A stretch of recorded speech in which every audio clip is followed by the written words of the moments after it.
Section 1927 Sanctions. Ethical lawyers adhered to the American Bar Association Rule 3.1, which basically states a lawyer shall not bring or defend a proceeding unless that proceeding has a basis in law and fact. If they proceed without both, they're engaged in a frivolous action. Example, a store owner had recently installed security cameras when they received a call from a lawyer. That lawyer said his client, which was a minor, had been injured in the store while walking past the display that fell on him. The store owner looked through the security footage and found that the child had been climbing on the display, causing it to topple on him. The owner put this on a disc and sent it to the attorney. The lawyer called the store owner and apologized for wasting his time. This is how the system is supposed to work. Ethical lawyers, when produced with proof of dishonesty or fraud, should walk away from the case. But what if they don't? That's where Section 1927 motion for sanctions comes in. 28 U.S.C. 1927 states, an attorney who so multiplies the proceedings in any case unreasonably and vexatiously may be required by the court to satisfy personally the excess costs, expenses, and attorney's fees reasonably incurred because of such conduct. Vexatiously here means done in a way that has little chance of legal success, but it's done to annoy or cause problems for the opponent.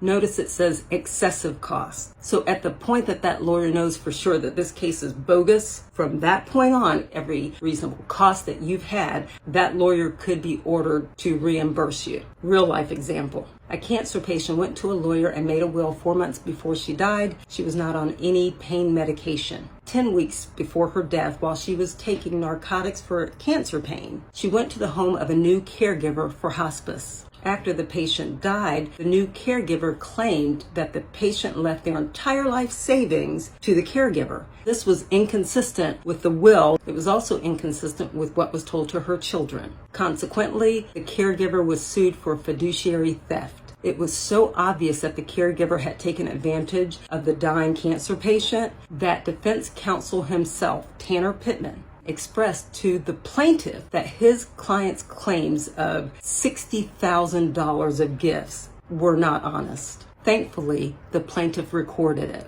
By the way, I think I remember seeing the sum of $60,000 plus dollars. But anyway, these tens of thousands of dollars of gifts, those weren't, and you know it. Further, in discovery, the caregiver came up with many contradictory versions of how the gift came about. Tanner Pittman continued representing the lying defendant. He also engaged in deceit and misrepresentation throughout the proceedings. Because of this, the pro se motion for sanctions. How do you think the judge responded?